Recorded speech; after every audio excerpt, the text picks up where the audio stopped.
할렐루야. 예, 반갑습니다. 오늘 또 수요일 날 또 오전부터 지금까지 산업의 현장 가운데서 일하시다가 또 오셨는데 또 여러분에게 바로 집에 가셔서 또 쉬고 식사도 못 하셨을 터인데 그래 하지 아니하고 또 교회로 오셔서 예배를 드리시는 또 여러분의 마음 가운데 주님께서 주시는 위로가 임하기를 축복합니다. 예. 오늘 요한일서 4장 7절부터 21절까지의 말씀은 사랑에 관한 말씀입니다. 이 세상에 사랑이 참 많이 있죠. 남녀 간의 사랑, 부자 간의 사랑, 서로 사랑한다고 말을 많이 하지만 그 사랑이 말대로 이루어지지 못하고 또 쉽게 깨어지고 또 언젠가는 깨어지는 것을 또 보게 됩니다. 성경은 영들을 다 믿지 말라고 했는데 영은 사람이 영이고요. 하나님이 영이시죠. 맞죠? 하나님은 영이시라고 했지 않습니까? 하나님이 영이시고 그리고 하나님의 형상을 따라 지음받은 누굽니까? 사람들이 영입니다. 그리고 또 귀신도 영이죠. 맞죠? 그래서 하나님을 믿으면 되는데 하나님이 온전하게 그 사람을 주장하고 있는지 또 귀신이 그 사람을 주장하고 있는지 우리가 알지 못하기 때문에 분별하는 지혜를 얻어야 되겠죠. 그래서 하나님의 사랑, 우리 하나님의 사랑을 알아야 한다라고 말씀합니다. 우리 가곡교회는 신년 첫 주 하나님께서 우리에게 아는 자가 따른다. 요한복음 말씀 가운데 내 양은 목자의 음성을 알고 따른다. 알아야지. 들었는데 양은 분별하는 겁니다. 목자의 음성이다. 하나님의 음성이다. 그 하나님의 음성을 아는 사람이 따를 수가 있는 것이죠. 이 안다라고 하는 것은 단순하게 지식적으로 머리로 따르는 것이 아니라 몸 전체로 이렇게 영혼과 몸 전체로 알아갈 수 있는 것이라고 볼 수가 있습니다. 사랑하지 아니하는 자는 하나님을 알지 못한다. 사랑을 해야지 하나님을 아는 것이고 알면 사랑한다라고 하는 것입니다. 알면 사랑한다. 아는 것이 신앙입니다. 알면 사랑, 알면 행동으로 드러난다. 마음으로 드러나고 영으로 드러나고 행위로 드러나고 말씀으로 드러나고 눈물로 드러나고 기도로 드러나고 뭔가로 드러나게 된다라고 하는 것입니다. 우리 하나님께서도 우리를 사랑하셨기 때문에 우리의 눈에 드러나셨고 또 우리의 눈에 드러나는 예수님의 모습으로 우리에게 말씀을 가르치셨고 함께 살아가셨고 결국 우리를 위해서 피를 흘려주신 줄로 믿습니다. 그러니까 피를 흘려주신 것, 피는 생명이거든요. 피는 생명. 교회는 생명으로 이루어졌습니다. 예수 그리스도의 사랑으로 피로 세워졌고 그 피를 알고 깨달은 사람들이 헌신하며 쓸고 닦고 살고 축복하고 먹이고 헌신하고 투자하고 그런 모든 일들이 사랑으로 나타나게 되는 것이죠. 9절 말씀 가운데 보면 하나님의 사랑이 우리에게 이렇게 나타난 바 되었으니 하나님의 사랑은 반드시 나타나게 되었는데요. 하나님이 자기의 독생자를 세상에 보내심은 하나님으로 말미암아 우리를 어떻게 하십니까? 살리려 하십니다.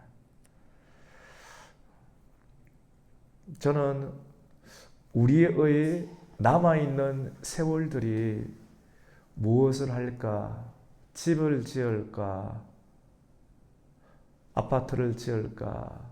새로운 건물을 지을까? 돈을 벌까? 다양한 일들이 있을 수가 있는데 건물을 짓든 집을 짓든 어떤 새로운 일들을 하지만은도 그 모든 일의 중심 가운데 살리는 은혜가 있기를 예수님의 이름으로 축복합니다. 그래서 살려야 되겠다. 살려야 되겠다. 살리는 것은 말로 살리고 기도로 살리고 그 기도로 살리고 영으로 살리고 영이 살아야 되는 거예요. 영을 살리려고 말씀이 있어야 되고 그 말씀은 예수님이고 예수님 하나님 예수님의 사랑의 피가 있고 그 피로 말로 축복하고 행위로 축복하고 또 헌신으로 축복할 수 있는 일. 살리는 것이 굉장히 중요합니다. 내가 하는 일이 죽이는 일인가 아니면 살리는 일인가. 내가 하는 일이 내가 하는 것인가 나를 위해서 죽으신 예수 그리스도의 영이 나를 붙잡고 나의 손을 통해서 나의 현실을 통해서 살리는 것인가. 살리는 일을 해야 되겠다. 나는 살릴 수가 없는 것 같습니다. 누가 살립니까? 예수님이 살리시고 예수님을 보내신 하나님이 살리시고 그래서 우리의 머리 가운데 우리의 핏줄 가운데 우리의 손과 행위 가운데 아버지 하나님과 예수님과 성령님의 은혜가 나타나야 하는 줄로 믿습니다. 그것이 드러나는 수밖에 없습니다. 그것이 참된 영성이라고 볼 수가 있죠. 12절에 보면 어느 때나 하나님을 본 사람이 없으되 만일 우리가 서로 사랑하면 하나님이 우리 안에 거하시고 그의 사랑이 우리 안에 온전히 이루어지느니라. 여러분 하나님을 보았습니까? 하나님을 본 사람이 있나요? 없나요? 없죠. 없습니다. 하나님을 본 사람은 없습니다. 근데 개인적으로 기도하다 보면 예수님을 봤다라고 하는 분이 있습니까? 없습니까? 있죠. 예, 예. 저도 있습니다. 그런데 그것을 이야기를 할 수도 있고 안 할 수도 있는데 거기에 핵심을 두면 안 됩니다. 사람들에게. 그러면 진짜 무질서해집니다. 목사님도 봤어, 나도 봤어, 다 봤어. 이 성경 필요 없게 굉장히 무질서해지게 되고 혼탁해지게 되고 그 다음부터는 모임 자체는 깨어지게 되는 것이죠. 그래서 우리의 환상, 우리의 예언, 우리가 본 주관적인 체험 귀하죠. 귀한 것은 귀한 대로 가지고 있어야 됩니다. 속옷처럼 속옷은 함부로 보여주는 것 아니잖아요. 맞죠? 방언은 함부로 보여주는 것 아니잖아요. 개인적으로 하는 것이죠. 맞죠? 속옷과 같다라고 생각합니다. 속옷은 안 입으면 안 되잖아요. 근데 자기와 하나님하고 아는 것, 그것이 방언이고 그 영적인 비밀인 것 같아요. 환상, 특별한 어떤 예언적 상황. 근데 그런 것들이 성경보다 앞서면 안 되죠. 왜 그러냐면 그걸 풀어놓는 순간 굉장히 무질서해지고 그래서 사도들은 영이신 하나님이 직접 이 땅 가운데 오셔서 걸어 다니시고 함께 밥을 먹고 함께 잠을 잤고 그들은 하나님을 보았습니다. 그 하나님은 예수님이십니다. 그리고 예수님을 보았던 요한이 끝까지 예수님을 따라다녔던 요한이 오늘 요한 1서를 기록하고 있습니다. 예수님에 대해서 어느 누구보다 잘 알고 있죠. 그래서 그는 앞으로 오는 모든 시대적 사람들 가운데 이렇게 말씀을 합니다. 우리 12절 말씀을 한번 읽습니다. 시작. 어느 때나 하나님은 본 사람이 없으되 만일 우리가 서로 사랑하면 하나님이 우리 안에 거하시고 그의 사랑이 우리 안에 온전히 지느니라. 사랑하면 그 사람 안에 하나님이 있구나 라고 하는 증거가 되고 열매가 된다라고 하는 것입니다. 행함의 최고봉은 사랑입니다. 행함의 최고봉은 무엇이라고요? 사랑이죠. 그 사랑을 통해서 당신 안에 하나님이 있다라고 하는 열매입니다. 성령의 열매 가운데 많은 것이 있죠. 저 사람 참 잘 웃네, 희락이 있네, 기쁨이 있네, 예수님이 있구나, 봉사가 있네, 기쁨이 있구나, 사랑. 그런데 그 모든 것들의 최고봉이 무엇입니까? 사랑이라고 하는 게 사랑입니다. 그 사랑은 뭐냐면 눈물이지고, 사랑은 뭐냐? 피입니다. 눈물과 피입니다. 물과 피입니다.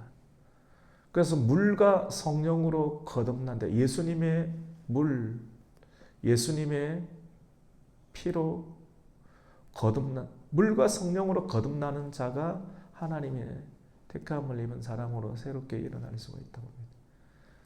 베드로후서 사도는 이 사랑이 만들어지기 위해서는 어떻게 만들어지느냐? 남녀 간의 진한 사랑, 한 달을 가지를 못합니다. 방 안에 집어넣고 한 도시에 집어넣고 마음껏 사랑해봐라. 일주일 지나면 할 것 다 하고 질려요. 그냥 일주일도 안 갑니다. 못 갑니다. 사람의 힘으로는 오래 가지 못합니다. 근데 질리지 않고 우리가 계속 할 수 있는 것은 그 사랑이 단순한 육체적 사랑을 뛰어넘어서 그 사랑을 알아가기 위해서는 반드시 믿음을 가져야 한다라고 말씀합니다. 무엇에 관한 믿음입니까? 하나님에 관한 믿음입니다. 그래서 사도 바울은 믿음과 소망과 사랑, 그 중에 제일은 무엇이라고 합니까? 사랑이라고 합니다. 그래서 베드로 사도는 하나님의 성품을 알아가는데 신의 성품에 참여하는 자는 믿음의 덕의 지식을, 지식의 절제의 인내를, 인내의 경건을, 경건의 형제 우애를, 형제 우애의 사랑을 더하라고 합니다. 믿음으로 시작하여서 지식, 절제, 경건, 형제 우애 다양한 것들이 있지만 그 모든 것의 최고봉은 무엇입니까? 사랑이라고. 그 사랑은 결국은 자기를 헌신하는 것. 어떻게 헌신할 수 있습니까? 예수님 때문에. 예수님이 자꾸 밀어내시는 것이죠. 그 피, 죽음, 사랑. 그것을 주님께서는 말씀하십니다. 우리 13절 한번 읽겠습니다. 시작. 그의 성령을 우리에게 주심으로 우리가 그 안에 거하고 그가 우리 안에 거하시는 줄을 아느니라.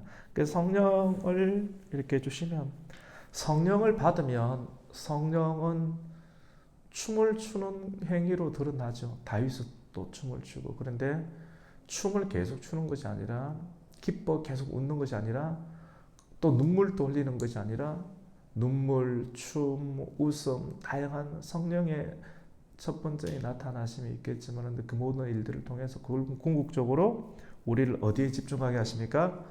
예수 그리스도 그 말씀에 집중하게 하시는 것을 보게 됩니다. 우리 16절 말씀을 한번 읽겠습니다. 시작. 하나님이 우리를 사랑하시는 사랑을 우리가 알고 믿었노니 하나님은 사랑이시라. 사랑 안에 거하는 자는 하나님 안에 거하고 하나님도 그의 안에 거하시느니라. 아멘. 여러분, 오늘 이 말씀을 통해서 우리가 하나님 안에 거하고 하나님 또 우리 안에 거하는 은혜가 저와 우리 성도님들 가운데 있기를 축복합니다. 아멘. 여러분, 이렇게 되면 혼연일체가 되는 것이거든요. 우리가 바라는 기대와 믿음과 주님이 우리에게 바라는 기대가 다르거든요. 근데 그것이 일치가 되면 우리가 지난주 말씀 가운데 있는 것처럼 지치지 않을 수가 있습니다. 하나가 되는 것이죠. 하나님 안에 내가 가고 하나님 안에 우리 안에 하나님이 거하시는 온전한 하나됨.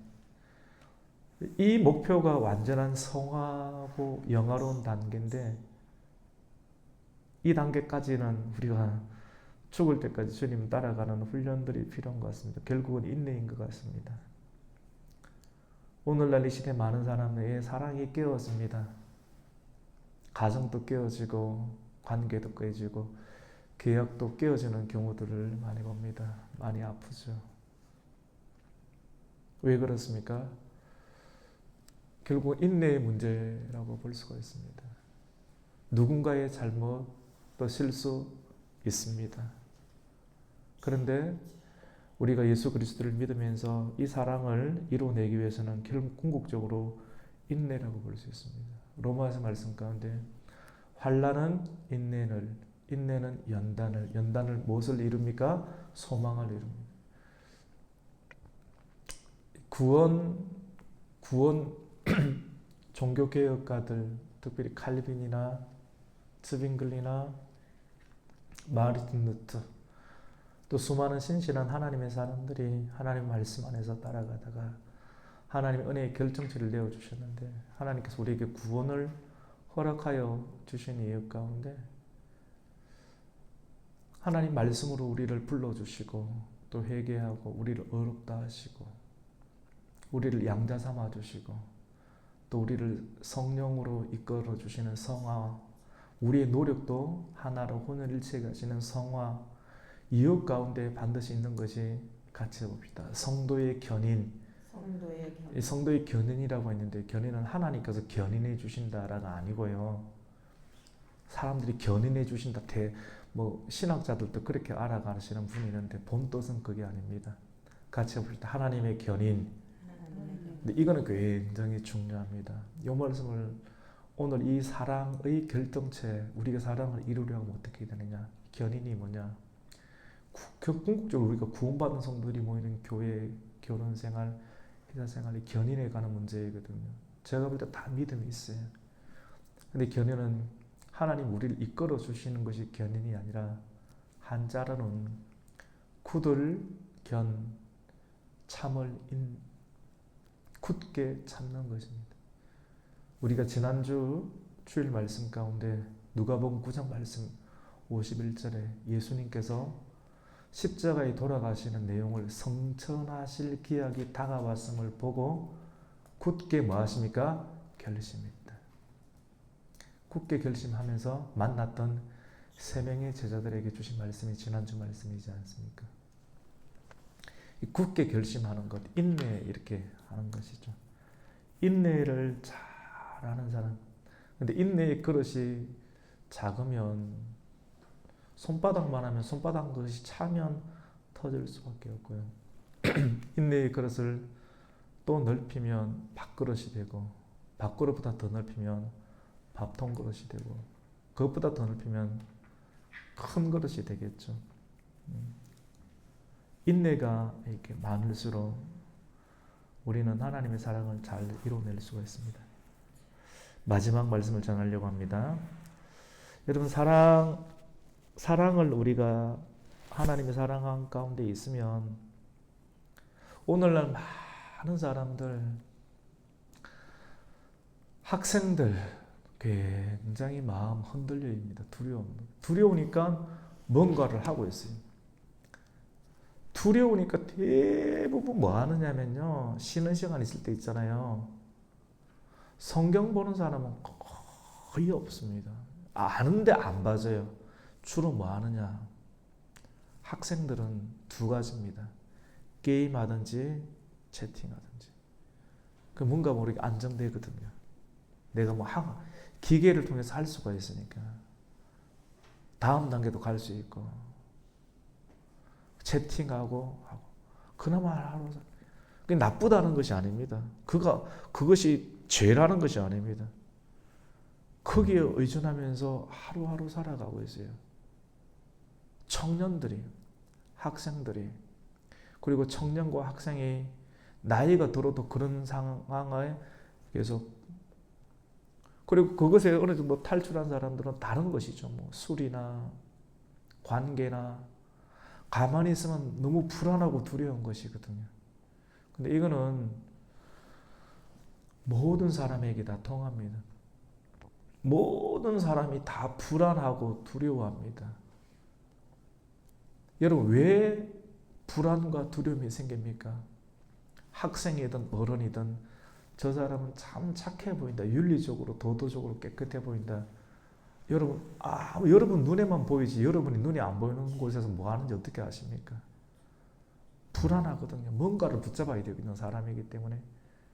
우리 예수님께서는 모든 세대의 사람들이 불안하고 두려워하는 그 문제, 불안과 두려움의 근원은 무엇입니까? 죄입니다. 죄의 문제를 해결하시기 위해서 예수님께서 이 땅 가운데 오신 줄로 믿습니다. 우리가 사랑을 이렇게 하게 되면 어떤 일들이 일어나면 같이 봅시다. 두려움이 없어집니다. 사람이 늘 불안하고 두렵기 때문에 넘어갑니다. 넘치거든요.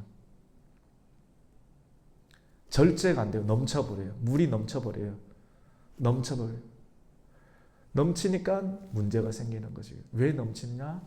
바로 불안하기 때문에, 두렵기 때문에, 한번 잡은 것을 계속하기 때문에. 그런데 예수님을 믿게 되고 예수님 믿음과 소망을 계속해서 골짜기와 광야 가운데서 하나님을 만나고 하나님의 임재를 계속 경험하면서 이 세상을 살아가는 훈련들을 계속해서 해내가면 어떻게 되냐면 인내가 많아지고 인내 속에서 사랑이 점점 더 드러나게 되고 그 사랑을 통해서 궁극적으로 무엇을 이기게 됩니까? 두려움을 이기게 됩니다. 우리 마지막 18절 같이 읽겠습니다. 시작. 사랑 안에 두려움이 없고 온전한 사랑이 두려움을 내쫓나니 두려움에는 형벌이 있으니라. 두려워하는 자는 사랑 안에서 온전히 이루지 못하느니라. 아멘. 오늘 이 말씀을 통해서 제가 옛 설교를 했지만도 이 말씀 한 절 한 절 그대로 이 말씀을 드린 것입니다. 이 말씀을 통해서 두렵습니까? 불안합니까? 맛있는 아이스크림을 먹어도 불안할 겁니다. 또 두려울 겁니다. 이게 불안과 두려움을 궁극적으로 이겨내는 것은 사랑밖에 없죠. 진정한 제자도밖에 없습니다. 그러니 그 말씀을 이렇게 저와 여러분이 붙잡고 사랑을 계속해서 해내고 사랑을 이루어내는 인내의 성도가 되시기를 예수님의 이름으로 축복합니다. 아멘. 하나님 아버지 감사를 드립니다. 오늘 수요일 요한일서 4장 7절에서 21절 말씀을 통해서 하나님은 사랑이심이라 우리를 위해서 죽기까지 복종하시고 또 눈물과 기도와 또 피를 흘려주셨던 예수 그리스도의 화목제물의 대속을 우리가 기억하면서 그 예수님을 믿음으로 말미암아 소망 가운데 달려감으로 말미암아 형제를 사랑하고 또 불의를 이기고 원수까지 사랑할 수 있는 하나님의 은혜가 나타나게 하여 주시옵소서. 예수님의 이름으로 기도드립니다. 아멘.